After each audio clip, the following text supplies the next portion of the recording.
and will be available on our YouTube channel later on after the webinar is finished.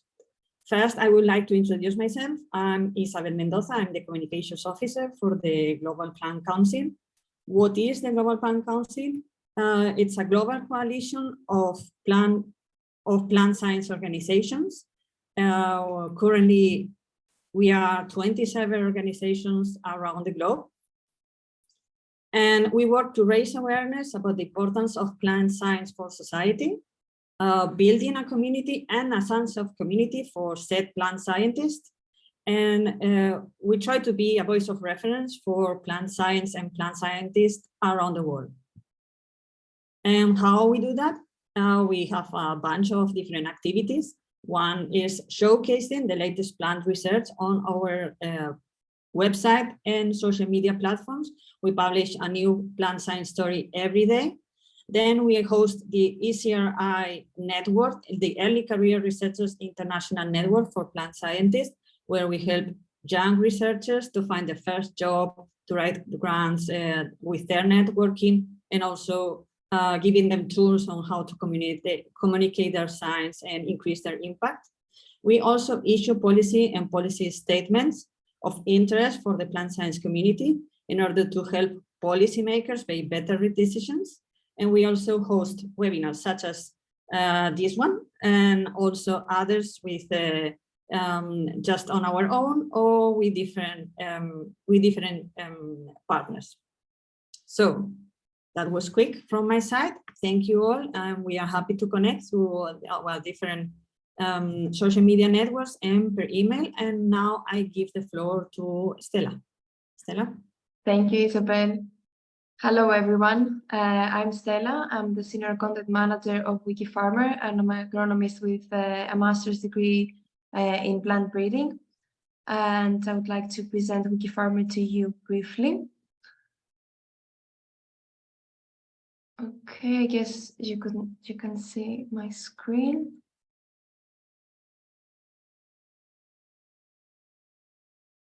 Perfect. Isabel already started presenting the Global Plant Council to you, and I will do a brief presentation of Wikifarmer. Afterwards, the floor will be to Dr. Irma Roig Villanova from the Universitat Politècnica de Catalunya in Spain for a short introduction to classical and new breeding technologies to set the basis and help us all understand better the field of plant breeding and gene editing. Then Miguel Angel Sanchez from ChileBIO in Chile, in Latin America, will present gene editing in Latin America. Dr. Ibrahim Abdulrazak from FARA, Africa in Ghana, will present gene-edited crops in Africa for the continent. And we will close with a panel discussion and to answer to your questions, where Casey Bansal from the Global Plant Council will help us and will share his insights concerning gene-edited crops in India. Our attendees for today, you will see that almost half of them are coming from countries of Asia, about 20% are coming from Europe, and around 40% are coming from Africa and America. 30% of them, they're farmers, and 70% are scientists and science students. You can leave your comments and questions to the QA tool that you can see at the base of your screen, the one with the red square here on my screen.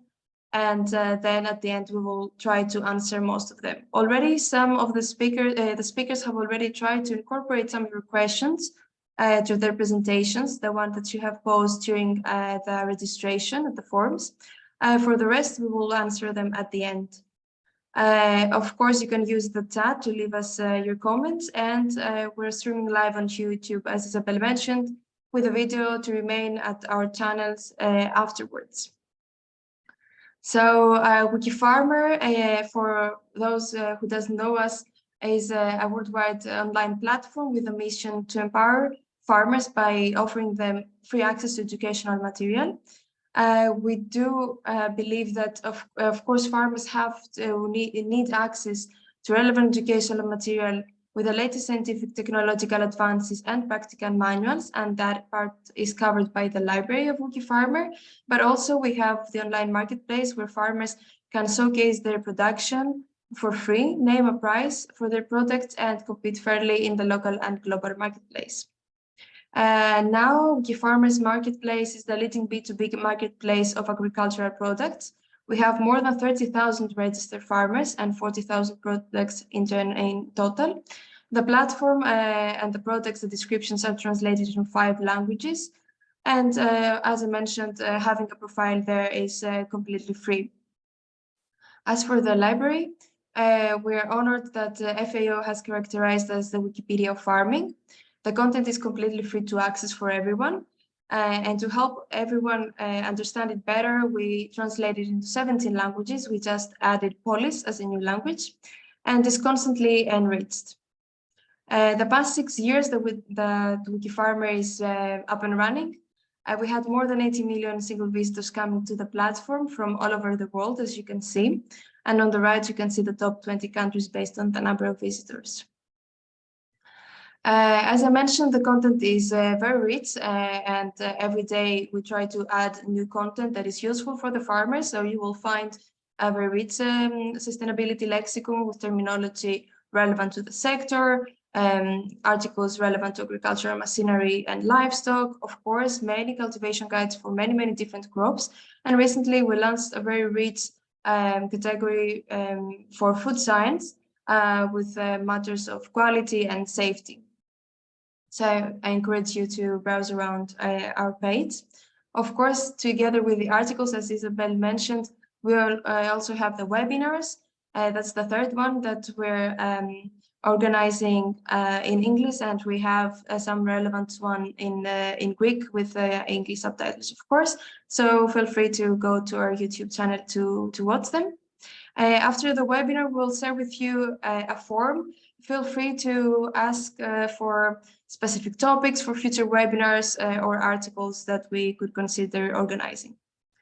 Of course, we couldn't have done all of this without the contribution of our independent authors network. Today, we number more than 70 in different parts of the world. As you can see, they're coming from different backgrounds in the agri-food sector. So we have professors from top universities like Wageningen, researchers, students, traders, and also people from food science sector. Here you can see how their profiles look like, because we're interested very much to promote their work through the platform. And also we have a very extensive network of collaborators and partners like the Global Plant Council, that you can see FARA Africa, and many universities and institutions around the world. So thank you very much. Enjoy the webinar and stay tuned for more actions and content.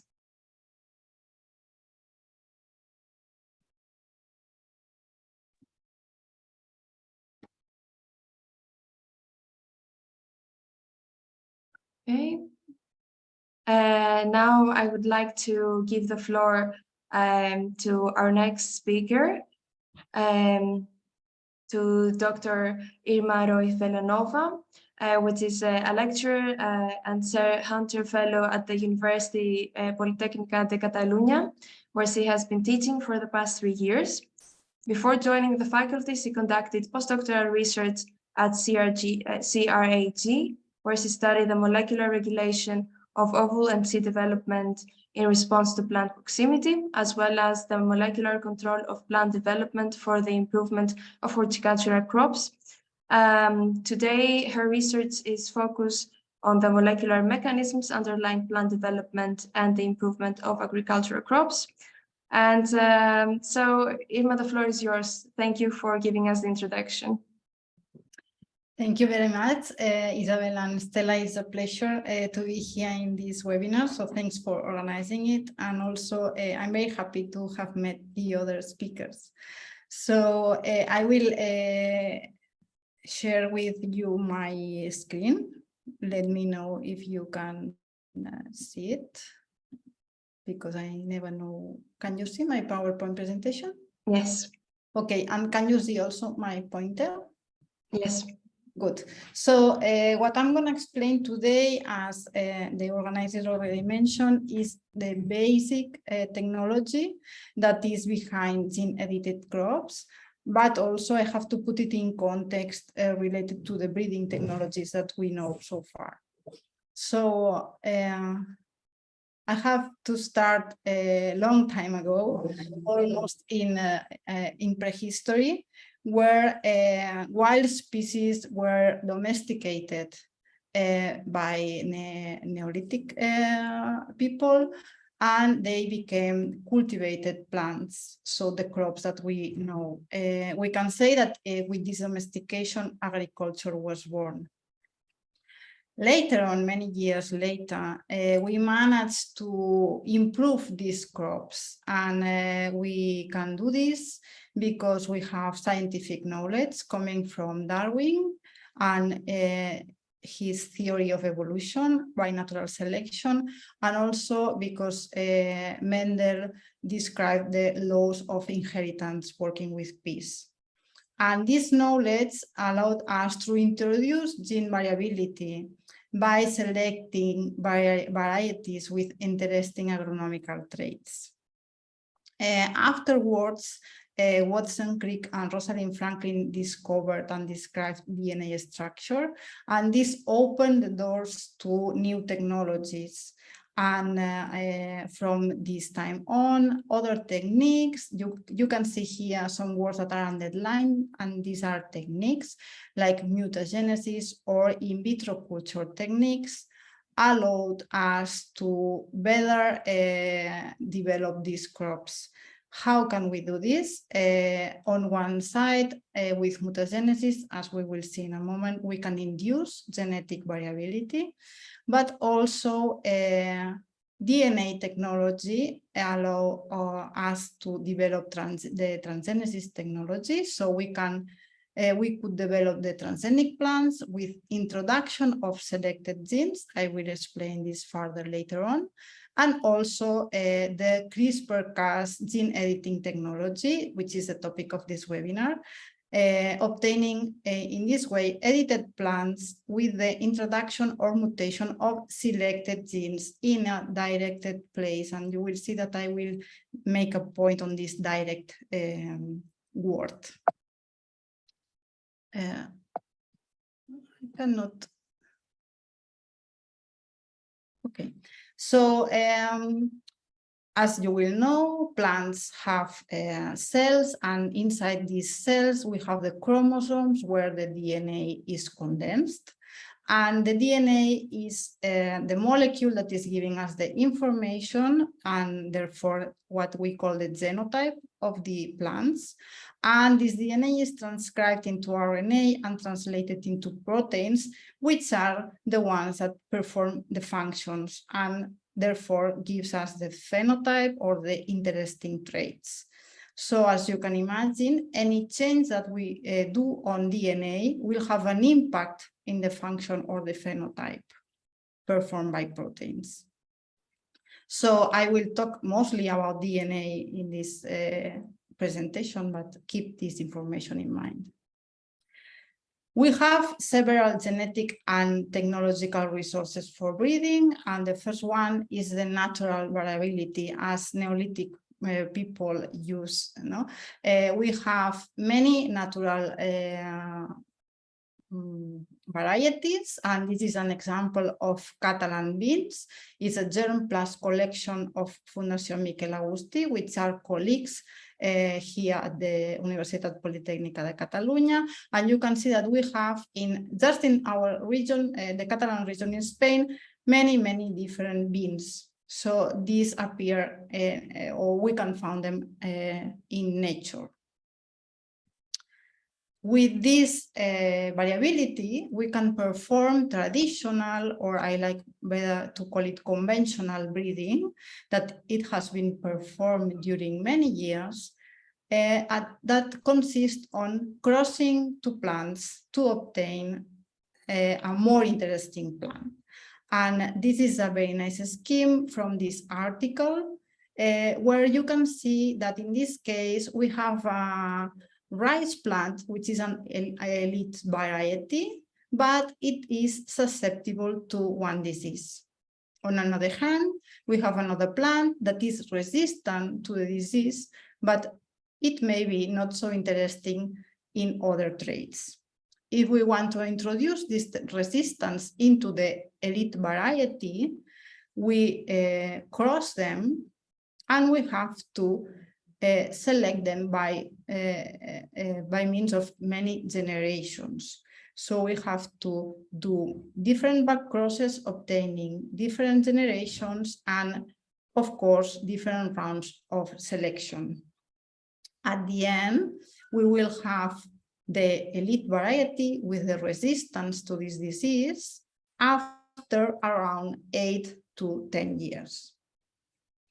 What is happening when we do these crosses is that we are, of course, introducing the gene responsible of the desired trait that in this scheme you can see here like the red spot, but also we are introducing other genes in orange from the donor variety into the elite variety. So at the end, we have introduced different genes, not only the one of interest. That's why in the title of this slide, I said that these techniques are time-consuming and also can be imprecise. Nowadays, we have improved this traditional conventional breeding because we use DNA markers, and by means of PCR, that nowadays we know this technique because of the COVID, we can perform what is called markers-assisted breeding. As I introduced also in the first slide, we can induce mutants. And what we do is that we apply mutagenic agents that will act on the double-stranded DNA and will produce some mutations that may be interesting for us in breeding. These mutations, we have to take into account that they occur randomly in the genome. So later on, we will have to select these plants that contain the mutation that is giving the trait of interest. This technique has been widely used, and chemical or physical agents have been used to obtain more than 3,000 commercialized varieties. If we go back to this scheme that we have seen previously before, we can take this elite variety that, if you remember, was susceptible to the disease. We can mutagenize it with chemical or physical agents, and afterwards we have to select the mutants that have the resistance to finally obtain a disease-resistant elite variety after, as you can see here, 6 to 7 years. So let's see what technology can do for us. Biotechnology came out with the solution, let's say, of the transgenics. So transgenics are based on genetic engineering and allow us to introduce a single gene or genes responsible of the trait of interest. If we go back to this scheme that we had before, now we will only introduce this gene in red into the genome of the elite variety. So if I do a cartoon about this, I can say that in the double-stranded DNA, a foreign gene that carries the trait of interest is incorporated. And we also have to keep in mind here that this transgene is integrated randomly in the genome. We cannot control where it goes. So when we develop transgenics, we have to first select this donor gene. So this is the design of the transgenic plant. We have to clone this donor gene in a recombinant DNA. We have to deliver it to the plant. And later on, we will have to screen and select the transgenic plants. What do we want? We will select the plants that contain the transgene, meaning the genotype, and that show the trait or phenotype of interest. If I go a little bit into genetics, this transgene segregates in a Mendelian manner. So it follows the laws of Mendel. So in the first transgenic generation that we call T0, we have the transgene integrated randomly the genome with one single copy, and we consider these plants hemizygotes. And if we select these plants in the T1 generation, we will have 1/4 of the plants that are homozygous for the transgene, 2/4 of the plants that are hemizygotes, and 1/4 that are wild type. But these 3 that contain 1 or 2 copies of the transgene could show the interesting phenotype.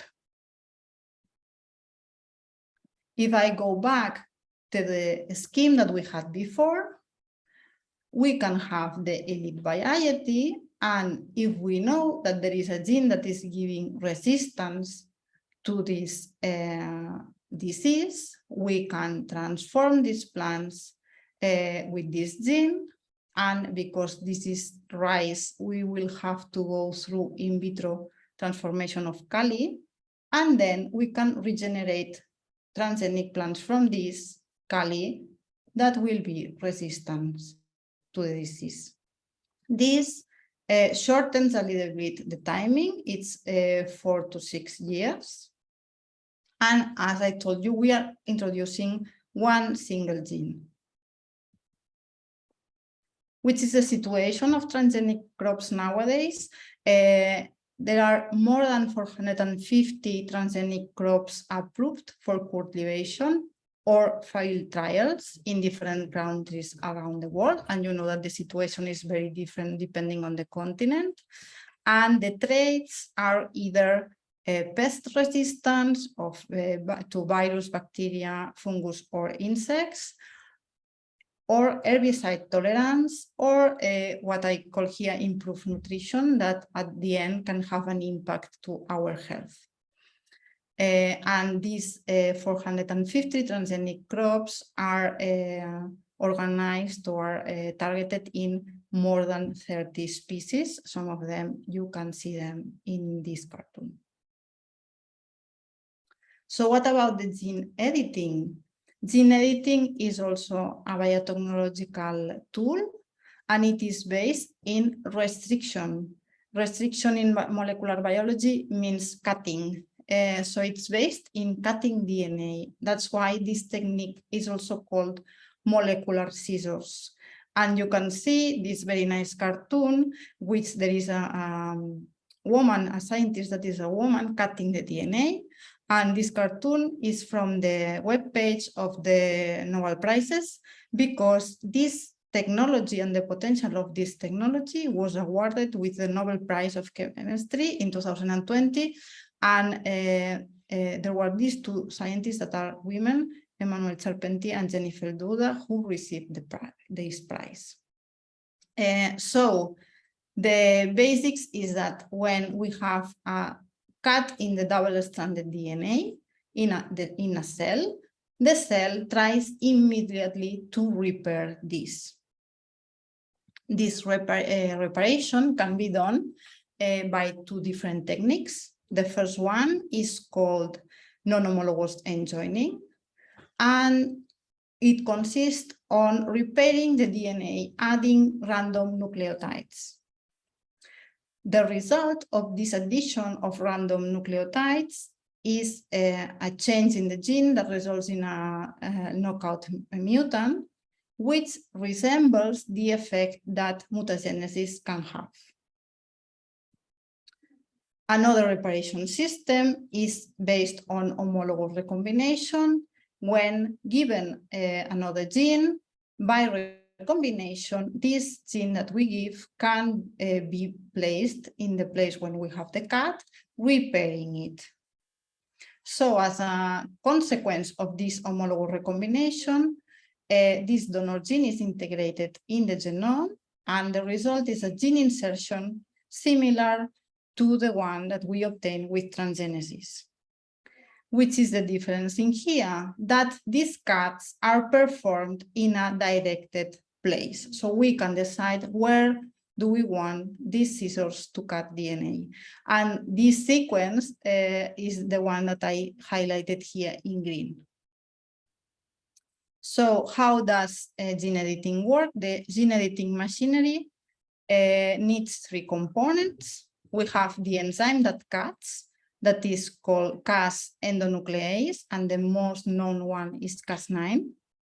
We have a guide RNA, which has a sequence that is homologous to our target gene that you can see here, this part in green. And on another side, we have the target gene, the gene that we want to cut, where we need to have a PAM sequence. This is for Cas9, this sequence is NGG, where N can be any of the 4 nucleotides. So what happens is that guide RNA recognizes the gene that we want to cut, and Cas endonuclease is recruited to this site. And if the enzyme detects one PAM sequence, the cut is performed. So to do gene editing, as I told you that this is a biotechnological tool, we have also to design, we have to choose which Cas endonuclease we want to use, and also to design our guide RNA against the gene that we want to cut. We have to clone this as well in a recombinant DNA, and we have to deliver it into the plant. And afterwards, again, we have to screen and select the plants of our interest. But the difference is that in this case, we will keep the plants with the edition, which means the mutation or the introduction of the gene, without the transgene. That means we don't want this machinery anymore, and with, of course, the trait of the phenotype of interest. So if I go back to segregations in the CRISPR edition that we do through transgenesis, in the first generation, that I call it here G0, we have from on one side the transgene integrated randomly in the genome, the transgene that is carrying the CRISPR machinery, and this machinery, when it's expressed, will produce the mutation in the directed place where we have decided to cut. When we self these plants, these two things, the CRISPR machinery and the mutation, segregate independently. This means that in the following generation, we can keep the plants that do not contain the CRISPR machinery, so the transgene anymore, but they contain only the mutation. So even if we use transgenesis in gene editing, we can discard this machinery and this transgene in the second generation. If we go back to this scheme that I have been showing before, we can have this elite variety, which is susceptible to a disease. And if we know that there is a gene that we can target specifically, and this targeting will give resistance to the plant, we can do gene editing. And again, we will transform Cali and will regenerate plants, and we will have the elite resistant variety. And this is also faster than the conventional or traditional breeding techniques. The situation about gene editing crops is the following. It has been applied to more than 40 crops in different countries, targeting genes related to agronomical traits, food and feed quality, and resistance or tolerance to abiotic or biotic stresses. But there are a few commercialized gene-edited crops. And if you want to know more, it is very nicely reviewed in this article from Nature Genetics. So summarizing, I have been comparing conventional breeding with mutagenesis, with transgenics, with genome editing. This is a very promising tool nowadays because, as I told you, we can direct the machinery to a specific target. And I would like to finish saying that for future breeding that we need or we expect to be sustainable, safe, diverse, that addresses climate change and famine, but that this is an urgent thing that we have to do. Gene editing is a very powerful tool, but we don't have to forget all the other resources that we have, including one that I didn't mention in this presentation, which is crop management, that is also very important. So this is all from my side. Thanks for your attention. I will answer some questions if you have them later on, but I'm sure that some contents will appear later on in the talks of my colleagues. So thank you very much. And I will try to stop sharing my screen. Okay. Thank you so much, Dr. Roig Villanova. And I'm sure that we can a lot of questions from the technical side. And now I'm pleased to introduce Miguel Angel Sanchez. Miguel Angel Sanchez is the Executive Director of ChileBIO CropLife. He has a PhD in biological sciences and over 10 years of experience within the biotechnology industry, managing complex regulatory issues related with gene editing and transgenics and so on, with cross-functional expertise in government and public affairs. He has 3 notable achievements that he himself highlights. It's including contributed to the Chile regulatory and freedom to operate framework, deploying successful advocacy and acceptance communication programs, and developing Latin American hub for the excellence through stewardship for plant biotech. So, Miguel Angel, let's start whenever you're ready. Thank you very much, Isabel. First of all, I would like to thank organizers for the invitation to participate in this activity, Wikifarmers and Global Plant Council. And of course, I would like to say thank you to Dr. Irma Roig Villanova for her great introduction to this topic. Well,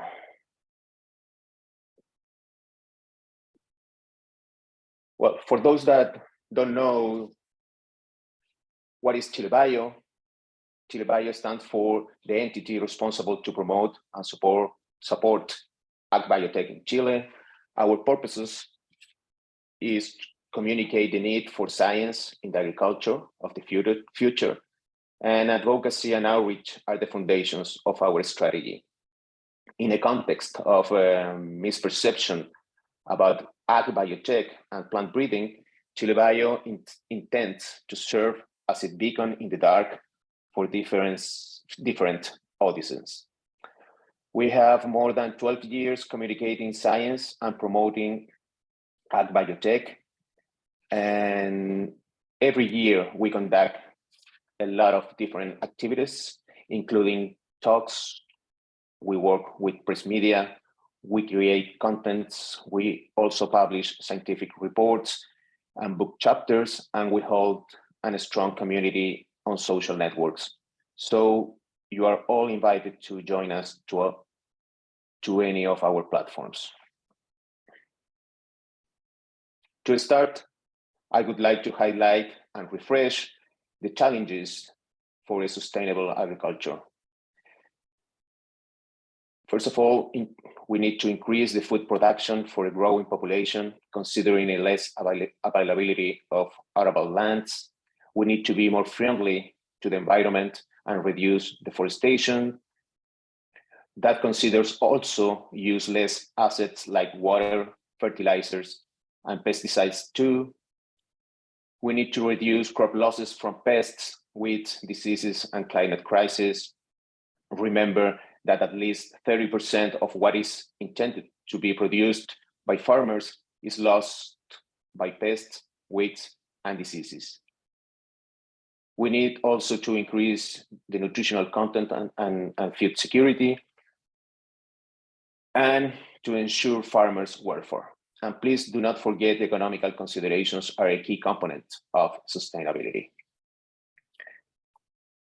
Thus, reconciling sustainability with agricultural productivity in the face of climate change relies strongly on the development of resilient, high-yielding crops of superior nutritional value that can be grown more resource efficiently.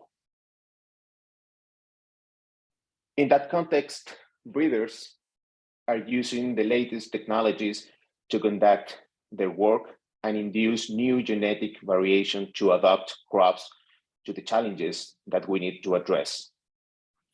If you see here, since the beginning of plant breeding with technologies like crossbreeding approaches, then through mutagenesis, then GMOs, and nowadays with genome editing, plant breeders are constantly getting access to more precise and efficient methods.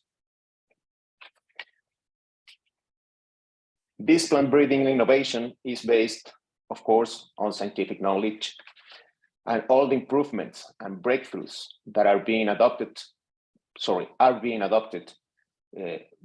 rapidly by public and private sectors in order to face the challenges that I mentioned previously.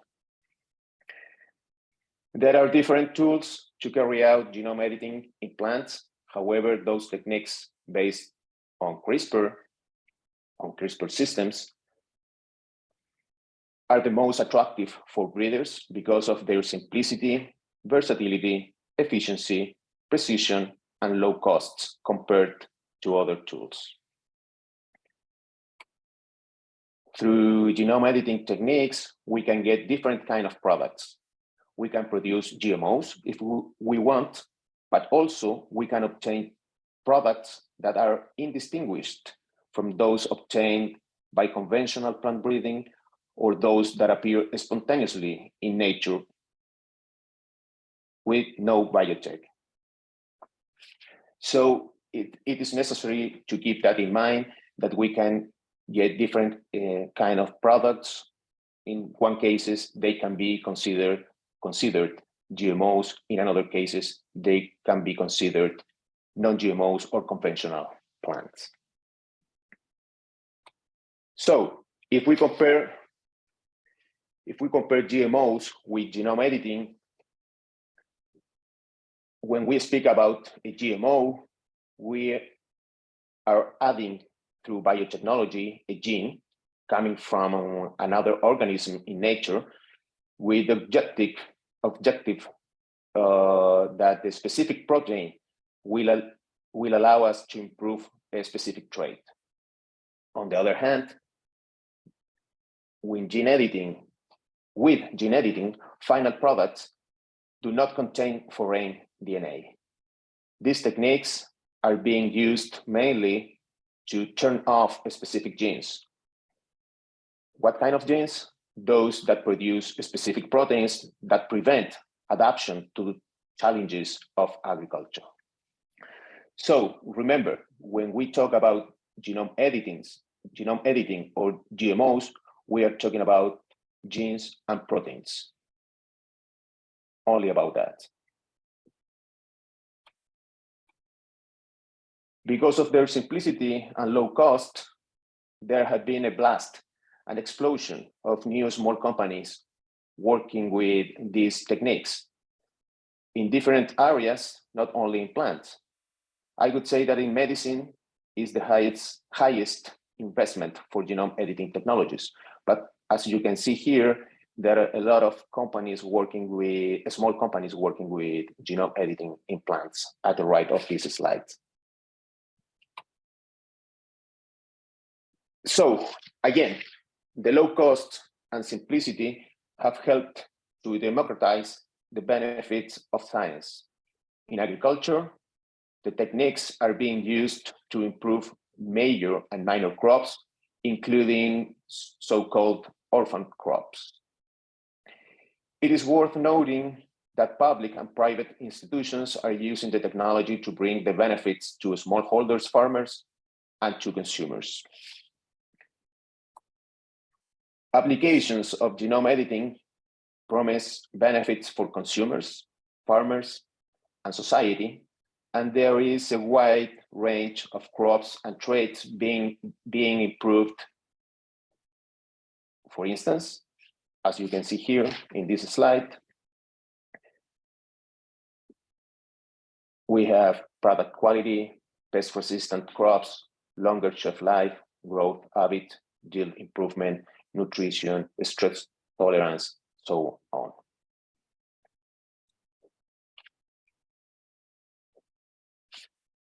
One of the main advantages of genome editing in comparison with other approaches is the time to get a new variety or product.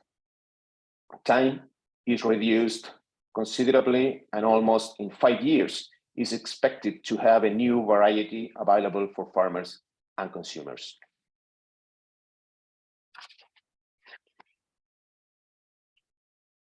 There are already commercial products in the markets.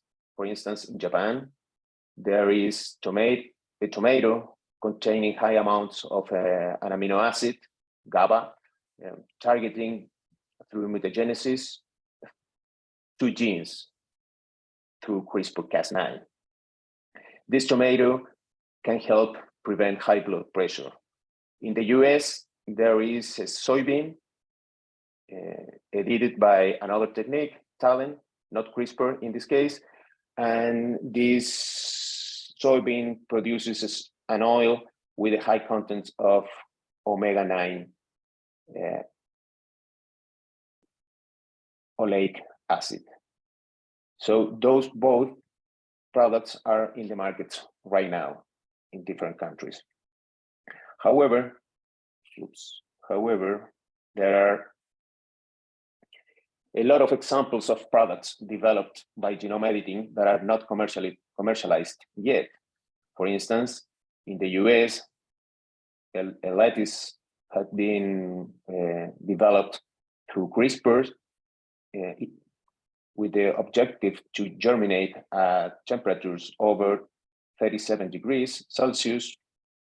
In Spain, there is another example of wheat, which through CRISPR, it has been obtained a low gluten wheat. In China, we have seen fungal resistant grapes obtained through CRISPR. There is a public and private partnership in North America in order to improve blackberries and raspberries through CRISPR, and public institutions and private companies are working together in order to get that objective. And another example is a disease-resistant rice, where different institutions around the globe, as from the US, from Europe, from Asia, obtained a variety useful for small farmers. Globally, several countries have implemented regulatory approaches enabling the use of products obtained by genome editing techniques. For example, as you can see in this map, Canada, the US, Guatemala, Honduras, Colombia, Brazil, Argentina, Chile, Nigeria, Kenya in Africa, Israel, Australia, the Philippines, Japan, China, India, and England. Specifically, in Latin America, countries have moved forward, establishing key definitions in their regulatory frameworks. For instance, countries regulate GMOs based on the definition provided by Cartagena Protocol, issued in 2001. It says a LMO, living modified organism, means any living organism that possesses a novel combination of genetic material obtained through the use of modern biotechnology. In general terms, modern biotechnology stands for genetic engineering. However, was not clear what a novel combination of genetic material stands for. So countries, Latin American countries, started to define this concept. In general terms, it was defined as the presence of foreign DNA. So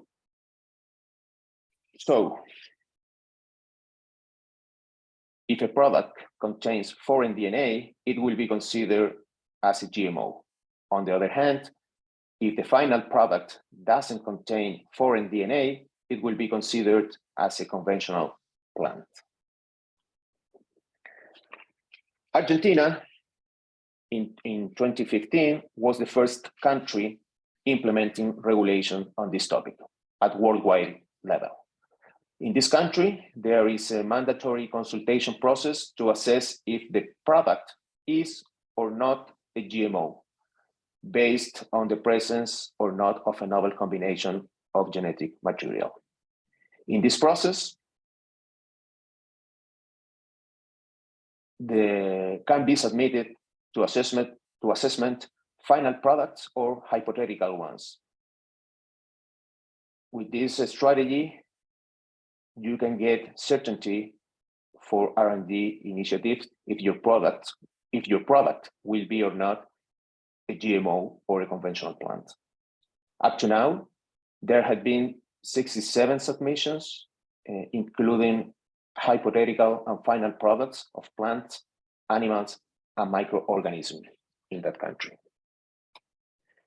Chile, in 2017, was the second country implementing a regulatory approach for genome editing only in plants. This regulatory process also is based on the concept of a novel combination of genetic material. And until now, 19 plants have been assessed and not considered GMOs in this country.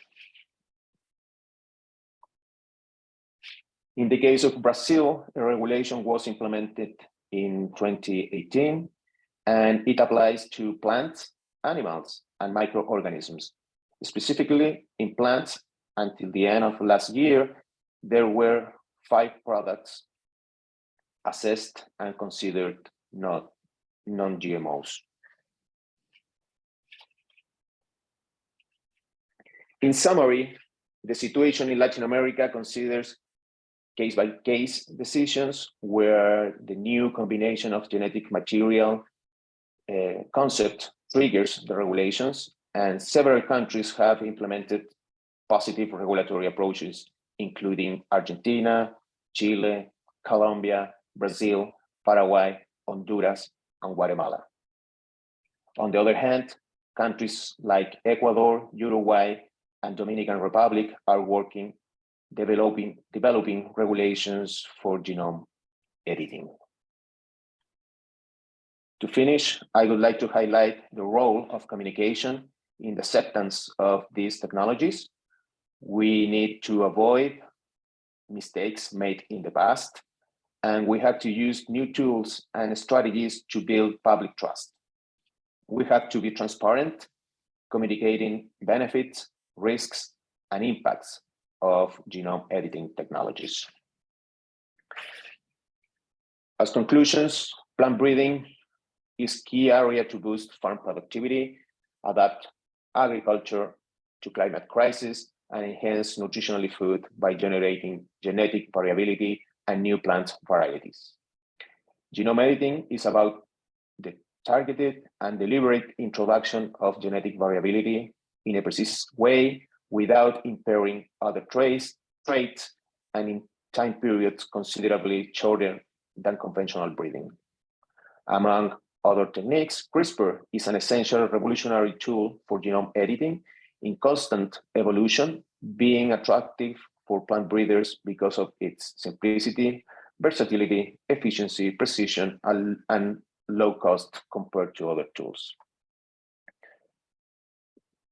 Applications of genome editing in plants promise benefits for consumers, farmers, and society. Genome editing technologies are widely accessible and could help democratize the benefits of science. The regulatory approach that Latin American countries have adopted on genome editing could help promote innovation, farming productivity, improve food quality, and strengthen food security. Effective scientific communication is essential for the acceptance of genome editing in agriculture and food production. Thank you very much. And if you have questions, I'll be available to respond to them. Thank you. Thank you, Dr. Sanchez. Thank you for the specific examples. I know that there are a lot of people coming from Latin America and different countries there, and I believe they will find them very useful.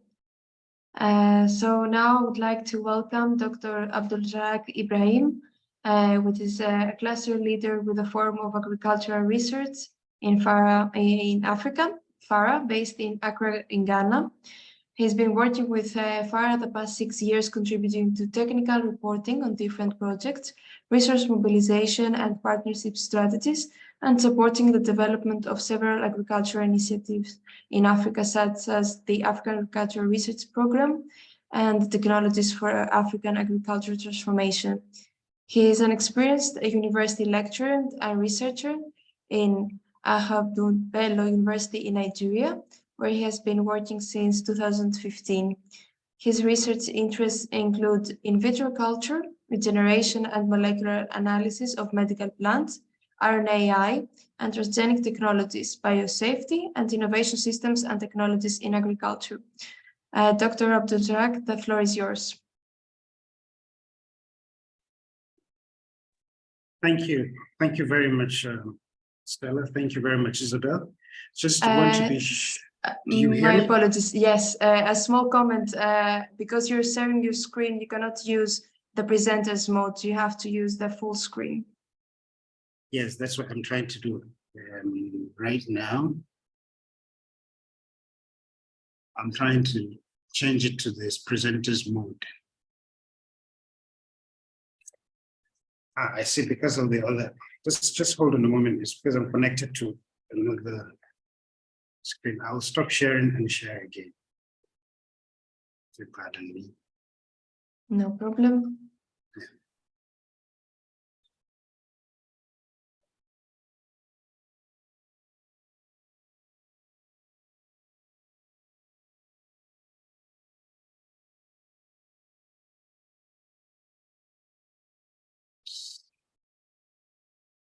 Still the same thing, right? Yes. It's not giving me the option to share as a presenter from here. It's normally supposed to be a duplicate slideshow, but it's not giving me that option.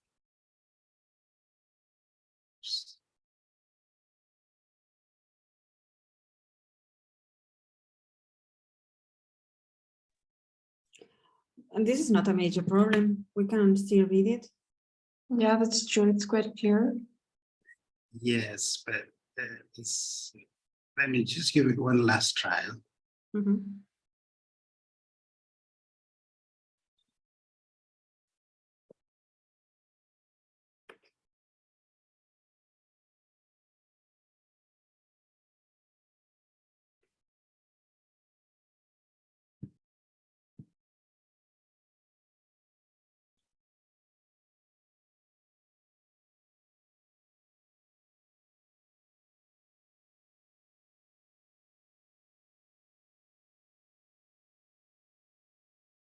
No, Now it's it works. perfect. Yeah. Okay, Great. there you are, right? We're good now. Thank you very much. My apologies for this technological glitch. Let me start by thanking you, Stella and Isabel, the organizers behind this webinar, and my colleagues on the panel, and obviously the participants. It's a great pleasure for me to be here with you today to make this presentation. I have already been introduced. My name is Abdulrazak Ibrahim. I am a Nigerian, but I work here at the Forum for Agricultural Research in Africa, where I lead the Capacity Development and Future Scenarios Group. And that is also where the African Seed and Biotechnology Partnership Platform, ASBPP Secretariat, is located. So the topic is to talk a little about gene-edited crops in Africa. This, although I've been working in the past 6 years, most of the times engaging with stakeholders at the level of research coordination, is a topic that's really very dear to me as a molecular biologist myself. So I'm really very excited and delighted to be with you this afternoon.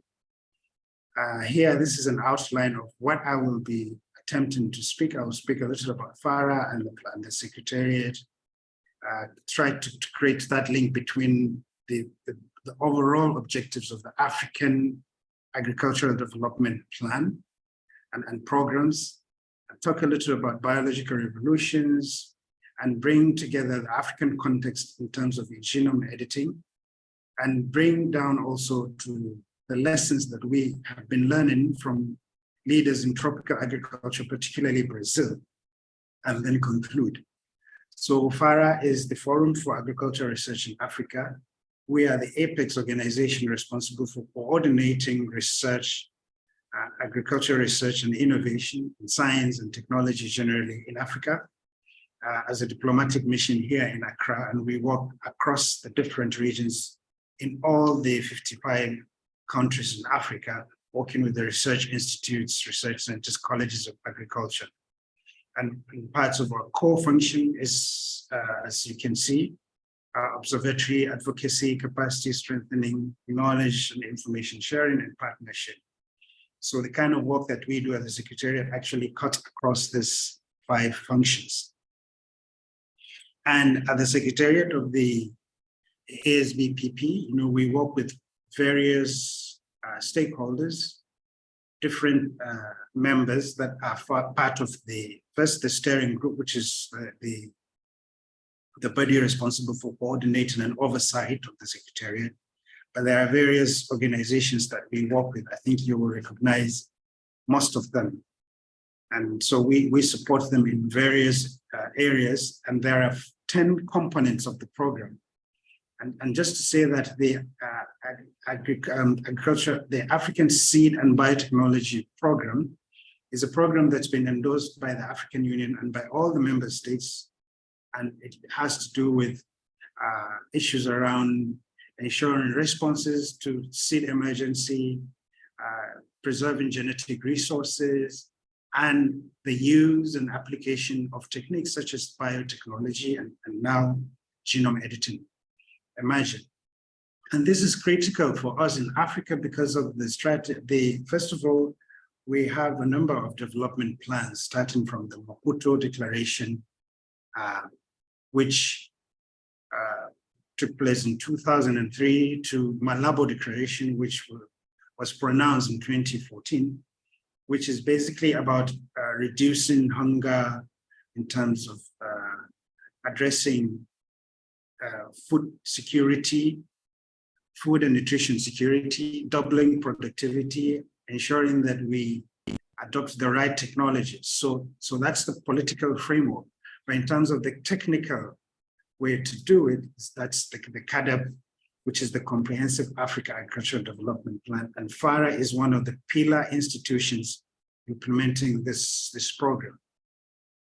And here, just to show you a sort of historical background in terms of how far we have come. And unfortunately, at the moment, based on the last assessment in terms of the targets of CADEP, what we see is that most of the countries will not really attain these goals of CADEP if we go business as usual. Here you see this table. Countries in green are those who will achieve the CADEP goals, including doubling productivity. Those in blue are on track and may achieve it, depending on vulnerabilities and shocks that may come along the way. And those in red will not achieve it. So you can see that we really have a lot of work to do. And that is why technologies like genome editing and biotech in combination with all the other traditional methods of breeding are quite relevant. In addition to that, you know that there is this multi-layered crisis impacting on African agriculture, you know, from extreme weather conditions in terms of climate to pests and diseases, market volatility, insurgency in some places, scarcity in terms of fertilizer, the war across different regions. All of this has significant impact on our food and nutrition security. And what we really want to do is to help farmers to move from the roadside, because in general, the market holding and the farm holding of farmers across Africa is quite small, quite subsistent. So what you want to do is really to apply technologies that work for these smallholder farmers, but you organize them in such a manner that you boost and improve livelihood and you support them. And to do that, I think one of the presenters made reference to this, to the food systems approach. To do that, you really have to look at it in the global perspective by applying the food system approach, so that you understand what are the drivers, what are the triggers, and what is the system itself, in fact, and what are the outcomes that you expect, and how can you shape the future. And in shaping that future, one of the ways that you can do that is by applying the appropriate technology, including genome editing technologies. So I just spoke about this. I'll quickly skip it. It's just to bring the context of food systems approach.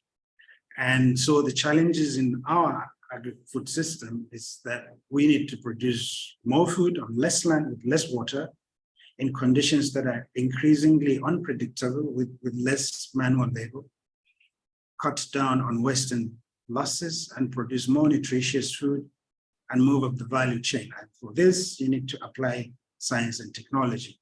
I want to quickly talk about the biological revolutions that we have witnessed over the last centuries, if you like. And I think colleagues did a very, very good job highlighting the historical background, starting from Darwin, the Mendel experiment, to talk about the domestication. So we could look at domestication as the first biological revolution that really changed the world. The second will be globalization, where countries came together. So there's this influx of genetic materials across different lands and borders and across the sea, such that new varieties and new technologies and new solutions and problems are evolved. And these solutions and technologies are biological in nature. And the third biological revolution will be the discovery of fossil fuel, which allowed us to, step on the moon, develop sequences that can really sequence our nucleotides in real time. Back in the days, you will spend several amount of days and several amount of money sequence, for example, a small DNA sequence. These days you do a whole genome in real time. So the next revolution that we're already witnessing, which genome editing is part of, is the synthetic biology, where you're moving more and more, bringing together that conjunction of genetic sequence, information technology, artificial intelligence, and biological systems coming together to predict and generate products that can solve our problems, in terms of designing, modeling, and characterizing products that are useful from various sources, including agriculture. So agricultural biotechnology, and in particular now genome editing, is really revolutionizing the world. I cite here 3 different techniques. They have been very much expounded by previous speakers, so I will not really repeat on them, but just to highlight them. And here I take the example of CRISPR-Cas technology that allows you to really, in practical terms, induce a kind of mutation and direct it such that you come up with the desired phenotype. And in agriculture, this has been going on and is revolutionizing the world in terms of management of diseases, improving yield of plants and animals, improving nutrition, modifying micronutrients, and lowering nutritional compounds.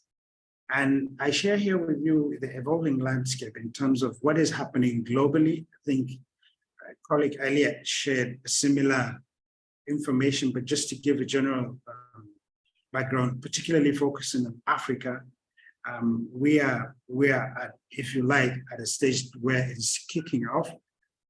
But with digital transformation that's happening globally and the opening up of the digital spaces and communication and network across different continents and regions, a lot of the processes required in adopting these technologies and developing and adopting and domesticating these technologies are really being fast-tracked by a number of countries, notably Nigeria, Kenya, and a few others.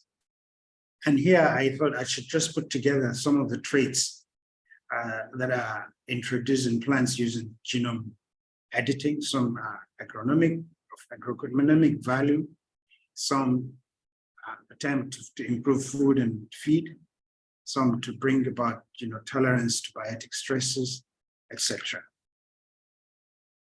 And this table gives a sort of summary of who are the global leaders in terms of deposition of patents generated through genome editing. You see this significant dominance from the United States, but quite a few from other countries as well, from China, Saudi Arabia, and so on.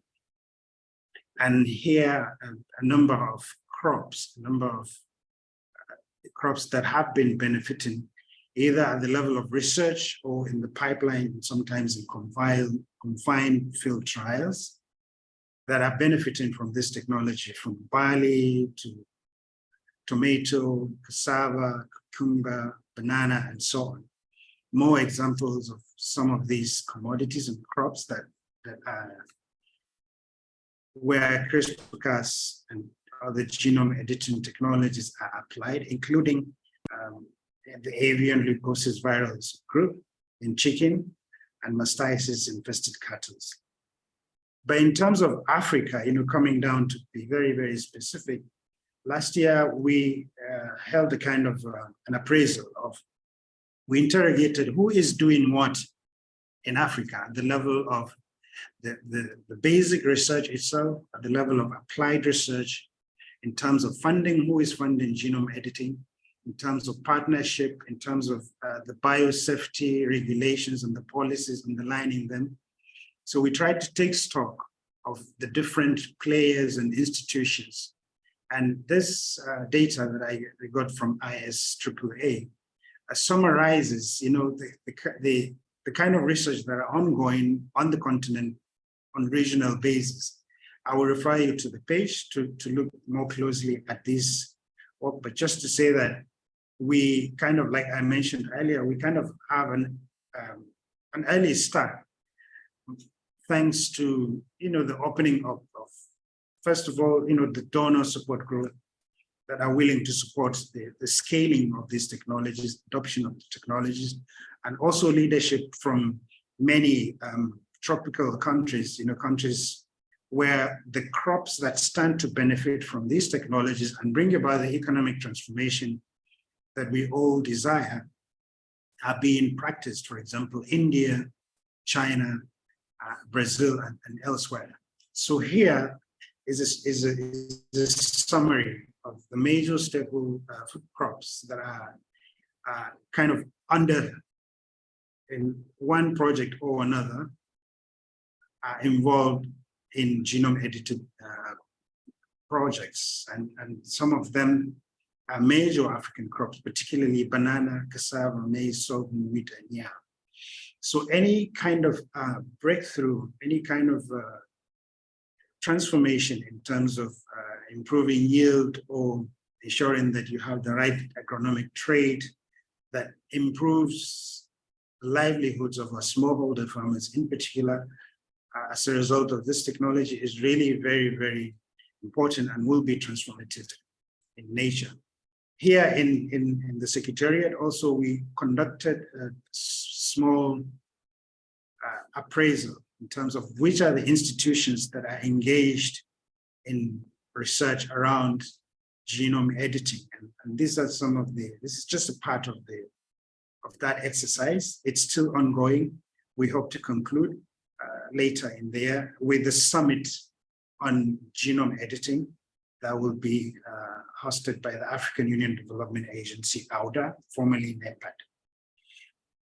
And this table, to give you also in terms of status of what are the crops and which countries currently there are projects around genome editing. Notably Burkina Faso. I think Burkina Faso has always been one country that where you have this example and lessons in terms of adoption of new technologies, including the genetically modified crops.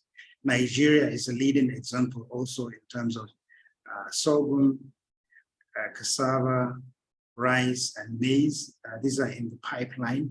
South Africa, obviously, Uganda is coming on. And here in Ghana also there are a couple of commodities, but all of this in terms of status, they are within the confined field trials.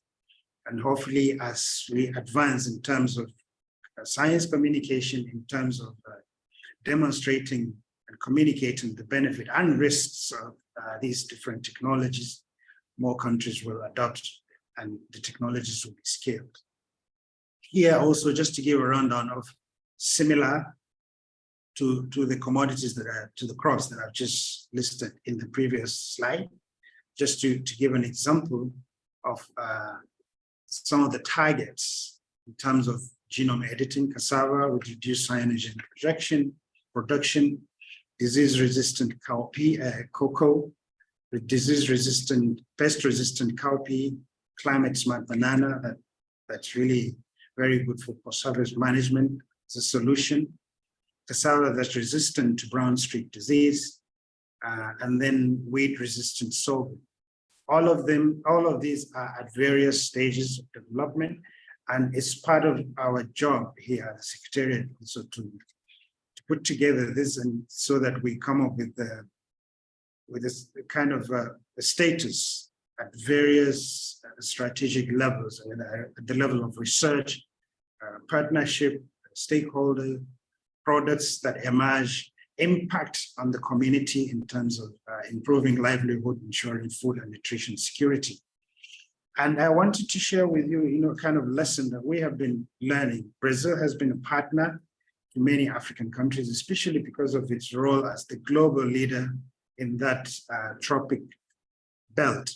And currently in Brazil, there's been this since the 90s and 70s, there's been increasing number in terms of evolution of areas planted with grains, for example. So you can see in this graph, and the harvest is in the field, and the various commodities that have been benefiting from biotech products, including orange juice, sugar, soybean, beef, all the way to cotton. And in terms of approval of technologies that have emerged from the various transgenic programs and events that have been generated by Embrapa, the Brazilian center that implements this research. There's quite a number of them: soybean, eucalyptus, dry-bean, mosquito, maize, and cotton. And the reason why these examples and the example of Brazil is quite important is because the commodities and the crops that benefit from these technologies are quite relevant also to most African countries. And I also conflate sort of the technologies in terms of genetically modified crops and the genome edited crops in the pipeline. But particularly right now, the latest ongoing research and products emerging from Brazil are sugarcane and soybean. sugarcane that has a greater digestibility, more sugar production, especially, and also in the production of second generation ethanol. And then soybean that does not have an anti-nutritional factor, a lectin product.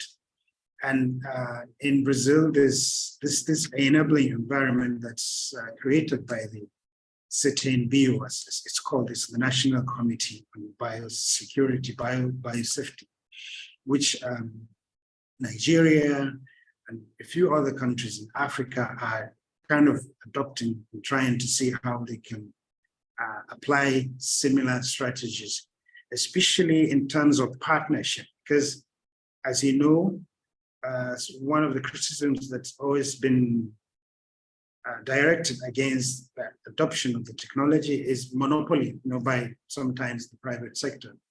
So the Embrapa model, the Brazilian model, often is a start of partnership where the research is implemented purely by the public. There's one standard. By public institution, there's one standard. And then when there's partnership between the public institution and the private sector, there's another practice, but for the good of the nation, if you like. So these are the kind of flexible and really dynamic biosafety approaches that we should apply in many African countries. Here, to show you an example of how some of these products are out there in the market, on the shelves. These are all different products with the T label on them, designating transgenic, right? So this, for example, I humbly somehow contributed in the development of this particular cowpea, which has seen the application of pesticides, insecticides, actually reducing from 15 to 20 applications to 3 among the farmers. There's also a project on Mamona. Mamona is castor oil, so extracting castor, especially because of the argument around the use of food sources to generate biodiesel. So there's an increasing interest in this, and some African countries are really adopting that. There's the case of lettuce and wheat that are biofortified with folic acid. This particular one, actually, I also contributed to it. And we are applying and supporting a number of countries here in Africa to try to apply similar strategies in terms of generating lettuce that has more folic acid, such that mothers or women of pregnancy age can have easy access to folic acid, and then with that ensure that they give birth to healthy babies. So that's my picture during my work when we developed a patent around lettuce. That is, in this case, it was lettuce that was engineered to have tolerance to whitefly using the RNA interference technology. So in terms of the status of the laws themselves, the legislation on the release of GM crops, and now gene-edited crops in some countries, because what's been happening is that as countries where many countries, as they are debating the transgenic laws and the GM crops, and then you now have these new technologies emerging, which in many countries are not subjected to the same kind of biosafety scrutiny. So we realize that, we've been debating a lot, and we've debated so much such that there's a new technology that, may bring everything down. So let's really go back to the drawing board and review. So what is happening is that in many countries, our experts and different legal practitioners are going back to the table and sitting down and reviewing their legislation and processes to ensure that they do not only address the GM crops, but they also address the genome-edited crops. This is also the case in Nigeria and many other countries that you see on this table. And I just wanted to share here the 7 governance principles. I think the previous presenter made a good point about, communicating benefit, ensuring public trust, transparency. All of these are encapsulated in these principles. And then in terms of sustainable consumption, also as you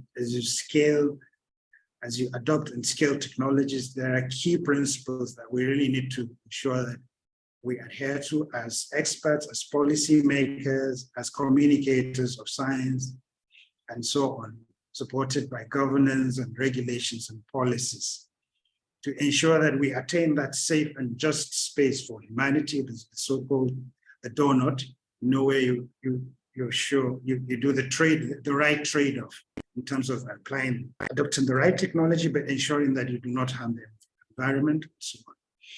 And I just wanted to conclude kind of with this thinking, see if you can make sense of it. What I say is that, I've mentioned the 3 biological revolutions that we have gone through, and the 4th that we are going through now, enabled by the power of genome editing. And what I will say is that if I look back, I would say I will still like to go through the same revolution all over again, so that we can have all the benefits that we enjoy now in terms of longevity, in terms of antibiotics, in terms of products, but at the same time, also the risks in terms of being more conscious to manage them and be responsible and sustain the environment.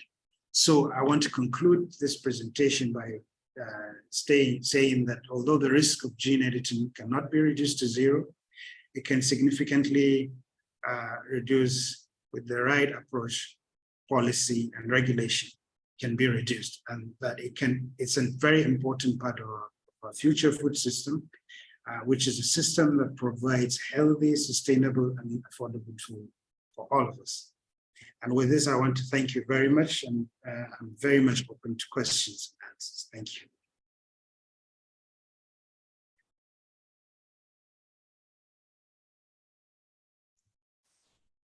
Thank you so much, Abdulrazak.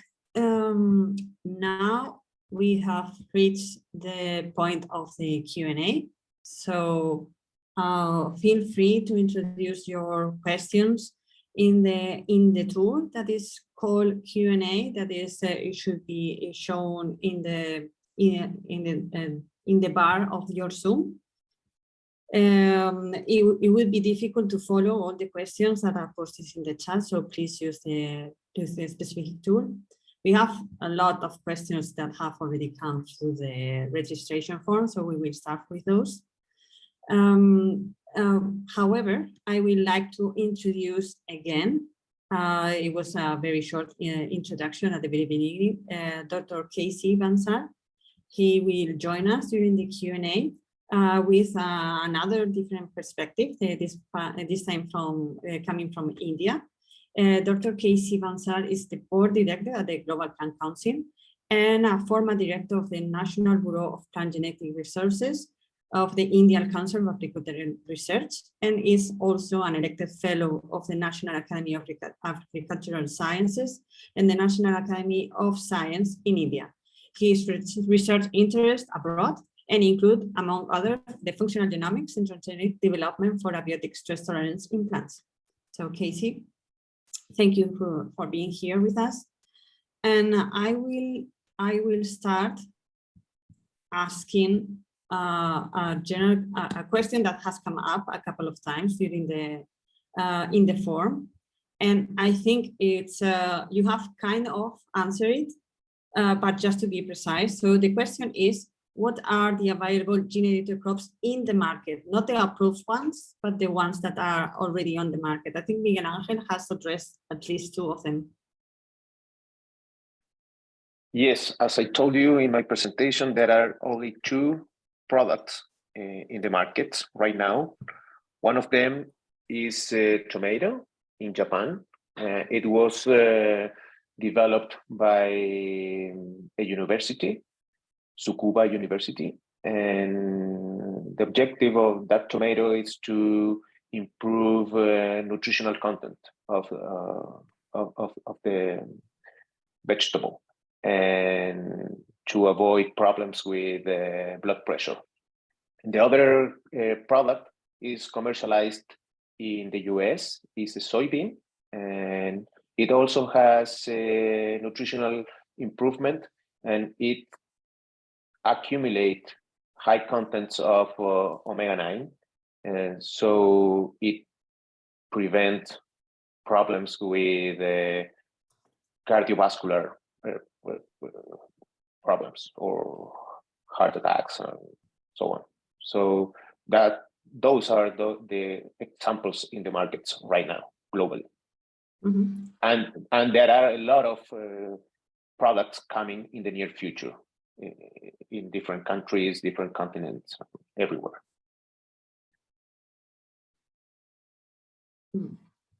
Okay, thank you. And regarding the ones approved, because I know this is a very difficult question. I saw that in the presentation by Dr. Roig Villanova, she mentioned that there were 450 transgenic, not gene-edited crops that were approved. Do we have a number on the gene-edited crops that are approved, also not yet in the market? Because there is a lot of discussion and it seems that they are already there, but as Miguel Angel already said, there are just 2 in the market. So how many are in the pipeline really? There are a lot of cases, but from a regulatory perspective, in the US, there are more than 150 cases of gene-edited products, plant gene-edited products. But it will depend on the country, on the systems, regulatory systems. For instance, as I showed you, in Latin America, Chile has 19 products approved. The exact word is not approved because the products are assessed in order to conclude if they are GMOs or not, nothing else. If it is a GMO, you have to follow all the rules related to GMOs. If it is not a GMO, it's a conventional plant, so it has to follow just rules related to conventional plants. In Chile, there are 19 products assessed and considered not GMOs. In Brazil, 5 plants have been considered non-GMO. In Argentina, there are 67 consultations, but remember that they include hypothetical and final products. So most of them are hypothetical, and I don't have this exact number of how many are real final products, but it is about 10 or 14. But I have not that number. So probably from what Julie just said, a couple of hundreds are putting all together all countries that are allowing this kind of technology. Yeah, so, and I have I have a slide showing that in Europe, EU SAGE make a database containing more than 500 products obtained by genome editing. Not in the market, all of them, but it's a good example of what is going on in different countries, different continents, more than 60 crops, and more than 50 traits, and so on. So people are really active on this. Thank you. So I have another question, but this one is coming from Canada. I think you 3 have already answered the question, but just to make it more precise. The question is, how can gene-edited plants and crops help farmers adapt to or mitigate the impacts of climate change in their regions? Casey? I will take this question. The major goal of the plant breeders is to develop high-yielding crop varieties anywhere in the globe to increase the food production, and that too meeting the ever-increasing demand by the increasing population. But of late, as you all know, that the world is watching, the change in the climate, and which is happening very fast. And we need to take care of that as well to increase the production still, but in a sustainable way, with least damaging to the environment, and also at the same time developing crops, varieties which are adapted to some of the changes in the climate which is taking place. So here, apart from increasing the yield, which has been, the main forte of increasing in production, by conventional plant breeding, now we are in a stage where we can try to increase the resource use efficiency, particularly of fertilizers, of water, which are very important resources for increasing production. Fertilizers, when we talk about it, they are directly contributing as a manufacturing process to the greenhouse gas emissions. And also when these fertilizers are applied, for example, to crop like paddy or rice, there's a lot of emission of methane. So now there's a possibility of, in fact, cutting down on the use of these fertilizers by developing plants through genome editing, which are more efficient in utilization of, for example, nitrogen, once it is applied in the form of urea or in other forms.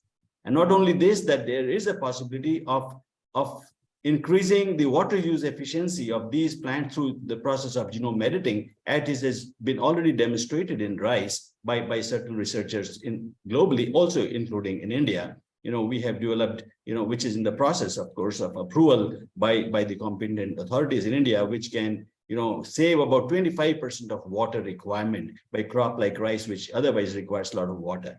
So there are several options and avenues now opened up with the availability of this technology, genome editing, by which you can improve crop plants, not only rice, even all the crop plants which thrive on more utilization of fertilizers. So we don't want to now continue with that and would like to cut down on the use of fertilizers or other agrochemicals, in fact, also pesticides and fungicides, and even water, on even saving land, in the whole process for increasing production at the same time. Thank you, Casey. Yeah, thank you. So another question that we've received from the Secretary of the Convention of Biological Diversity from Canada is, what type of capacity development and technology transfer is assumed by companies in the Global South?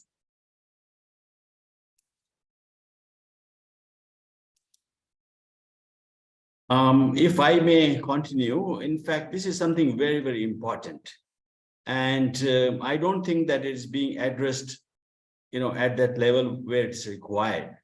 Right now, the advantage, of course, of this technology of genome editing compared to GM crops is this, that even smaller companies, smaller public institutions are also able to make use of it and develop crops.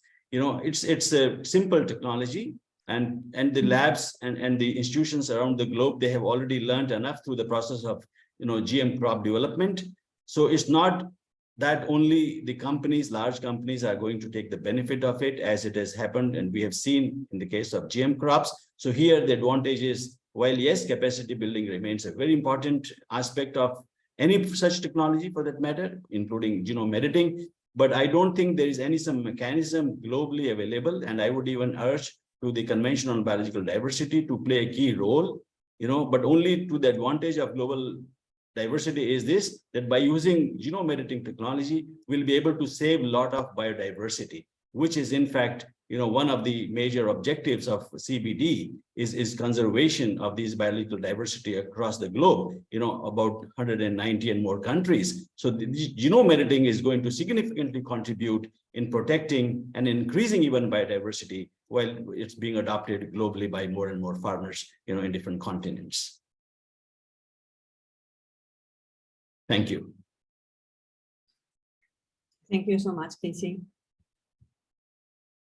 This is the first time that I thought that really this possibility that you just mentioned, that the gene editing is a much simpler, because it's a much simpler technology than transgenics, allows smaller companies and smaller labs to go into these endeavors. So thank you. for opening at least my eyes.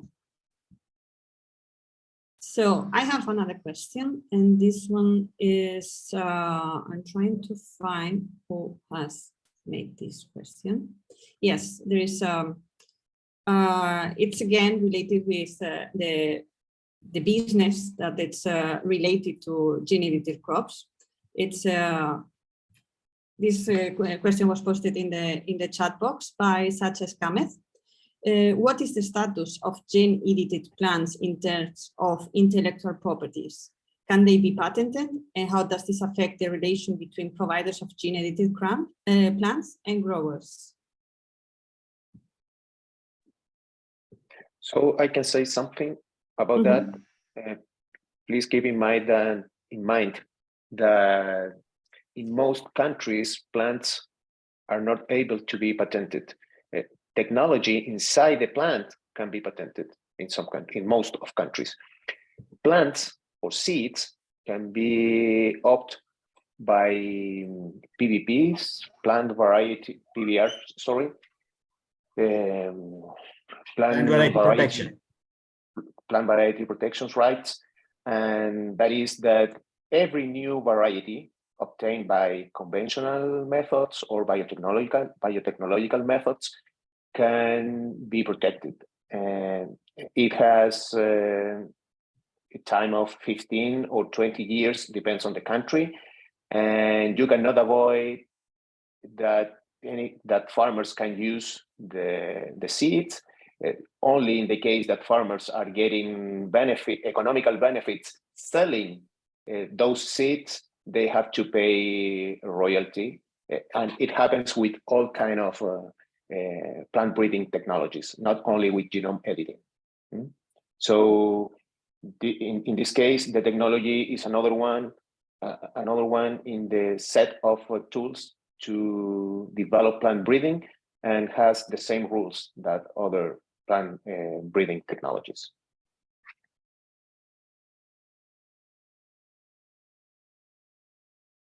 Thank you, Dr. Sanchez. A question that we received on the registration form is, what are the challenges in gene editing of tree crops? Because so far we're talking about vegetables and cereals, but we haven't mentioned tree crops so much. Does any speaker want to give it a try?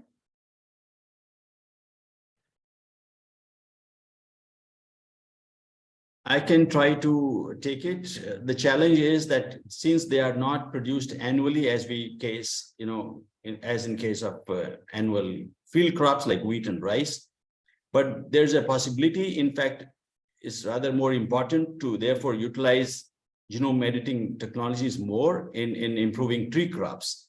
Because once you want to use conventional plant breeding, it involves sexual hybridization, as you all know, male and female seeds. But here there's a possibility of, through genome editing, developing a primary plant, which could be then micropropagated, and multiplied in large numbers.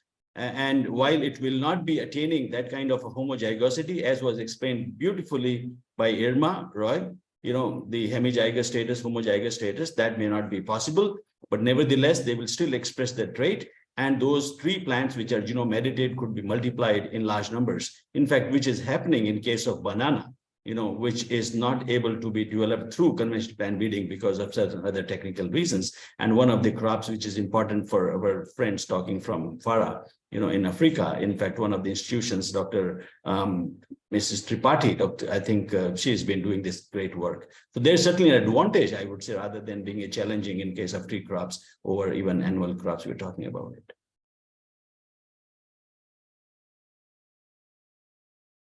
Thank you, Casey. Sure. If I may just, can you hear me from this computer? Because sorry, I have to change computer.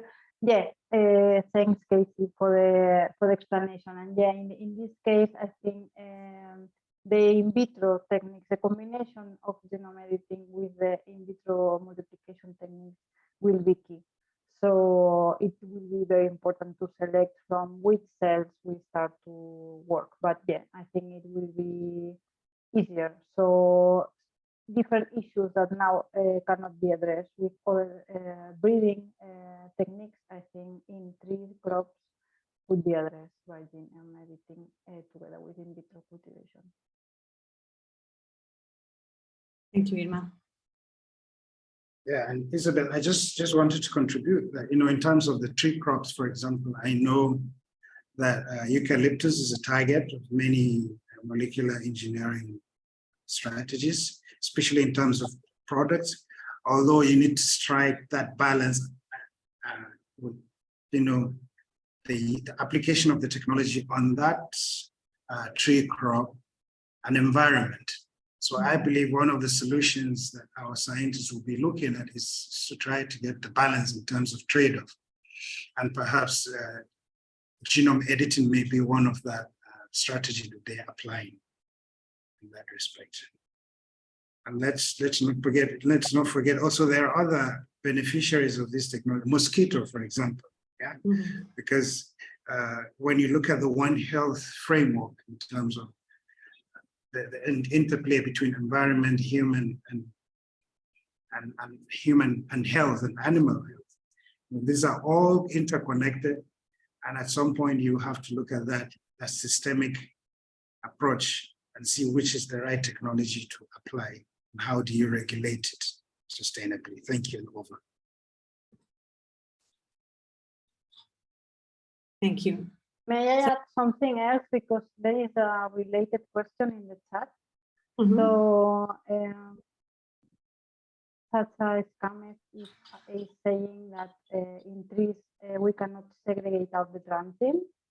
And previously there was another question about genome edit or gene editing tools not using transgenesis. So this is not so developed as a transgenic approach, but there are many laboratories investigating about how to transfer this machinery without the transgene, and this can involve nanoparticles or microinjections. So this could be done in trees. So if there are some issues with the transgenes, because of course we cannot cross the trees until they reach maturity, let's say, we can try these other approaches. So I hope that with this I'm answering two questions in one. So there are alternatives, they are not so explored, but they involve using virus as viral vectors instead of agrobacterium, microinjection or transformation via microinjection or magnetoffection, which is called, of the gametes. So if we can combine these new techniques with, of course, in vitro and the genome editing machinery, this can be a solution. Okay. Yes, and there are some examples of that in fruit trees, like apple trees, orange trees, and so on. So that is a reality, it's happening now, and also there is a lot of research trying to improve those methods. There's another question in the chat box. Can I take that, Isabel and Stella? Sure. Which one? I think it's important, a good question, that are we overselling gene editing at the expense of conventional breeding? I mean, this appears to be, I think GMO, somebody is referring to a propaganda mainly, and quantitative traits, which is true, like yield and robustness are very composite, genome traits, which is true. They call for conventional breeding more and repetitive field testing. It's a very good question. But I would just like to mention that certainly the idea is certainly not overselling any technology over the other. I mean, we're just only talking about how the science has progressed. When we were doing conventional plant breeding, we were selecting based on the phenotype. We did not know what genes were responsible for it. But now, since we know what genes are responsible for a given trait, which are important from the agronomic point of view, could be resistance to disease or to insect pests. So therefore, there's a possibility of, in fact, modifying those genes, or even bringing those genes from outside the plant kingdom system. That was, through genetic modification, through GM crops. But now through genome editing, actually speaking, we are in a very happy situation that we are only playing to create the variation which is already existing in the nature. there is a natural genetic variation. Now, this technology allows us to bring that change precisely in that particular gene of a particular nucleotide, and therefore this technology certainly will, will increase the production manifold. Not only this, increasing production or yield alone is important, but by the way, yield, yes, it's a composite trait, no doubt. Maybe thousands of genes are responsible, we do not know. But there are examples, for example, in rice, where by mutating a certain gene or set of genes, controlling grain number, for example, or controlling tiller number, for example, it has been demonstrated that yes, you can even increase yield by modifying, through genome editing certain genes. And I must also tell here that the genes is not only, yes, gene is responsible for making only one protein, but then that protein could be acting as a particular factor, transcription factor, which can control thousands of genes downstream. So even if one particular, the transcription factor encoding gene can be manipulated endogenously, the existing gene, there is a possibility of increasing even yield as well, and we're talking about it.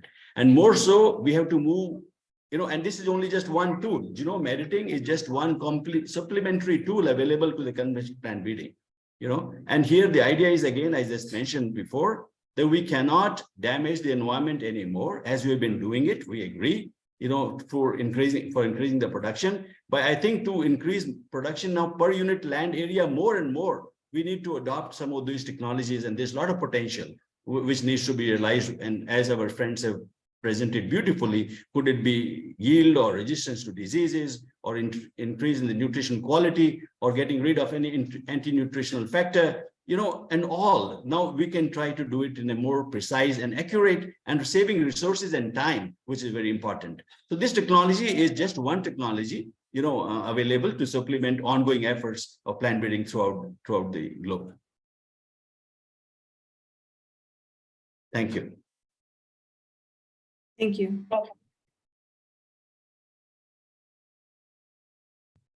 Thank you, Casey. I know that you are a big proponent of natural biodiversity. So I know that for you, this is just another tool. And for the majority of the community, I suppose.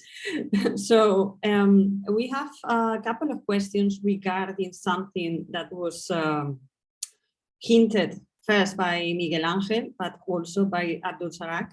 It's about communication. So there is a specific question by the one representative of the National Biosafety Authority in Kenya, and how to effectively lead negotiations with stakeholders, effective messaging, communication to shape the regulatory frameworks.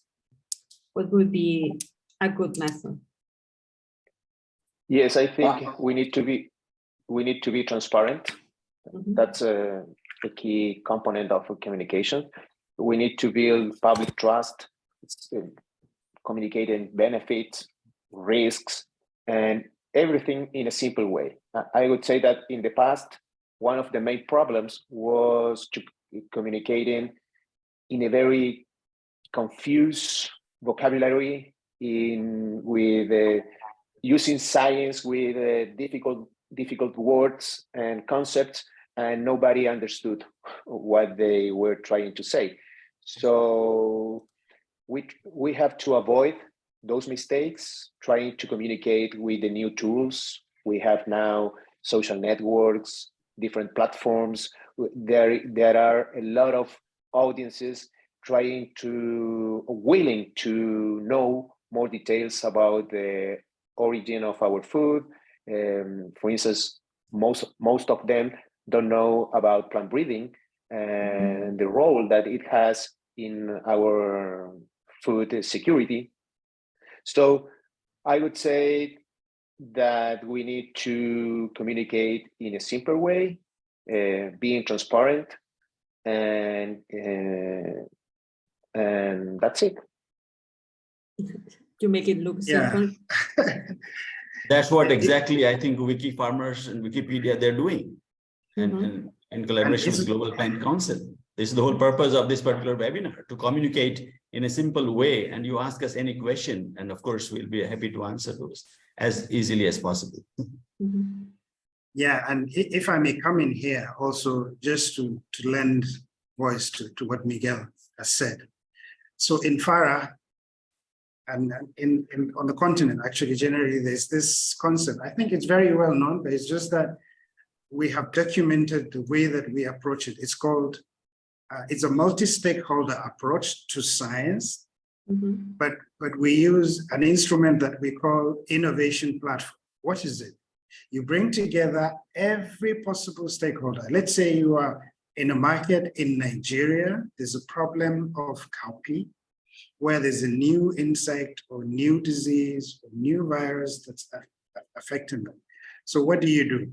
As a scientist or as a convening agency, you bring together every stakeholder around that commodity, the farmer, somebody that with money to invest in adopting technology, the local community, the women group, the youth, we all come together. Then there'll be a scientist who will come and unpack the technologies. This is the list of the technologies that you can apply to address this problem. It may take time, but you know, everyone is around that innovation platform knowing that when a solution is found, there will be a problem that is solved around that commodity. There will be income that will come to everyone on that platform and so on. We can adopt the same approach, even to the most complicated technologies, you know, because these things, they are done by humans, yeah? So when you sit down together, you really discuss and unpack and speak the right language to the right group, I think we will really deliver and really be able to bring about that transformation. Thank you. And in that context, I would like to add that consumers have to know more about the benefits. In the past, with GMOs, most of the products were developed thinking on farmers. But now with genome editing, products are being developed, thinking on consumers. And they have to perceive the real benefits of that. The nutritional content, food security, and avoid anti-nutritional molecules, so on. So that's a key strategy, I would say, in order to communicate effectively. Thank you. Thank you all for your input. Another question that we received at the chat is that one of the most important requirements for effective commercialization of GM or gene-edited varieties is the social license. What can the panelists suggest is the best method to engage stakeholders to obtain the social license?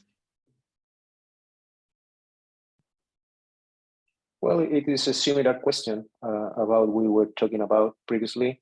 It's all about communications, transparency, consumer, not only farmers, consumers too at the same time. So I would say the same.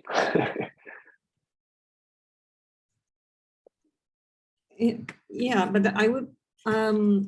I mean, I like very much this multi-alter approach that has Abdulrazak has described with the innovation platform and in bringing all stakeholders together.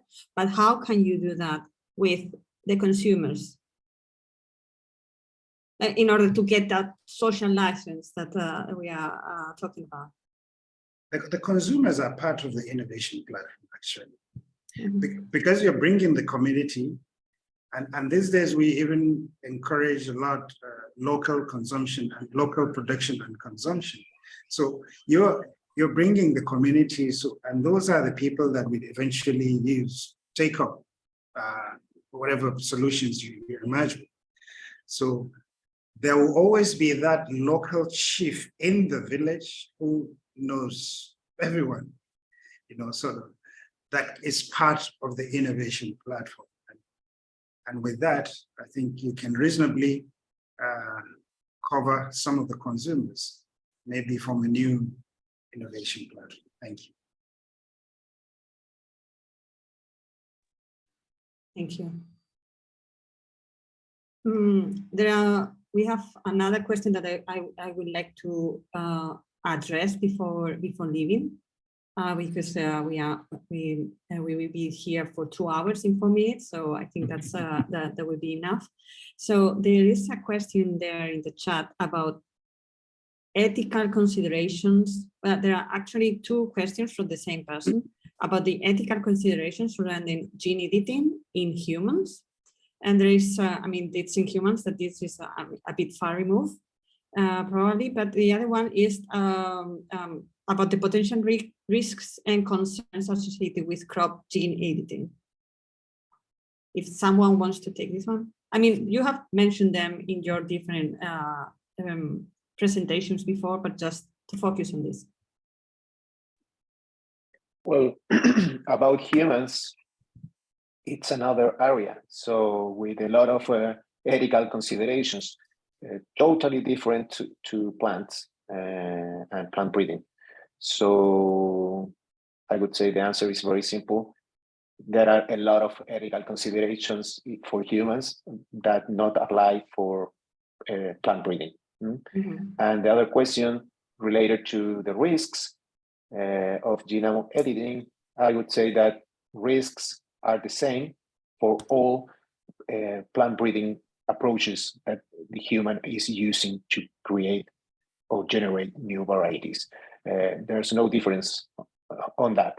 So everything that we eat has been created by plant breeding, and gene editing offers a set of tools to optimize those processes.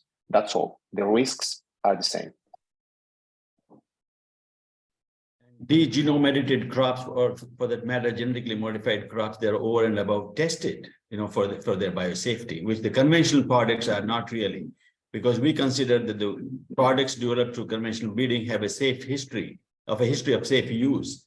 So now, even with GM crops for the last over 25 years, globally, while it's being grown and developed in about 28 to 30 countries, but is consumed in various ways as food and feed in over 70 countries, and for the last more than 25 years. So we can easily say now that even GM crops, with regard to safety, have a history of safe use, and even they are much safer when we talk of the case of genome editing, because as far as first 2 categories, we didn't give much emphasis on those 2 categories in this particular webinar, where we are only mutating or modifying the existing genes of a plant. We call them as SDN1 and SDN2 categories. There's no transgene involved at all. As Irma very clearly mentioned, even if there's a machinery, initially utilized to create those mutations, at well-defined targets, they are segregated out.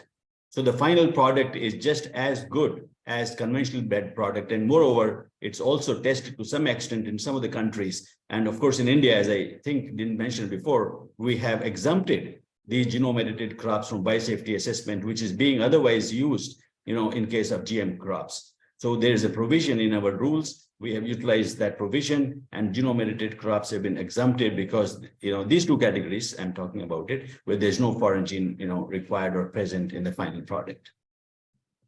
And we are trying to mimic what is happening in nature. Exactly. So exactly. The only difference is that we are trying to do that in a more precise way. That's all. And much faster scale. Much faster scale. Yeah, you're right.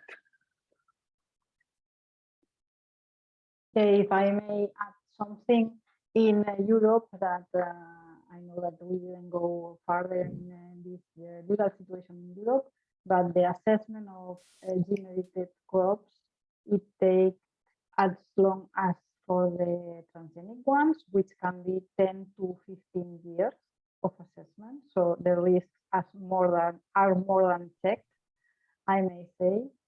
And if you want just to add something about ethical issues in humans,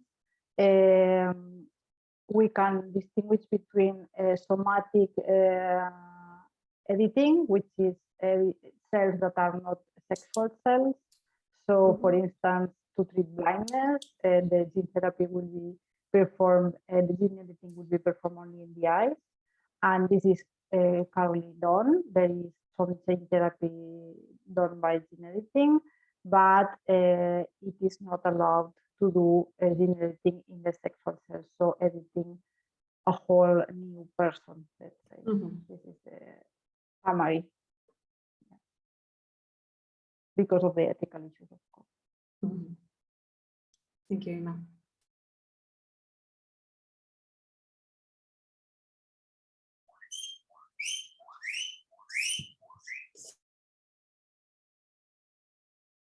We have lots of other questions, but we have it's already 5 p.m. here on my computer. We've been here for 2 hours, half an hour more than what was scheduled in the beginning. So thank you. I think we are going to leave the speakers rest. Now is the time. So thank you so much for sharing with, your time with us, to spend these 2 hours with us explaining the gene-edited crops for everyone from your geographical and professional perspective.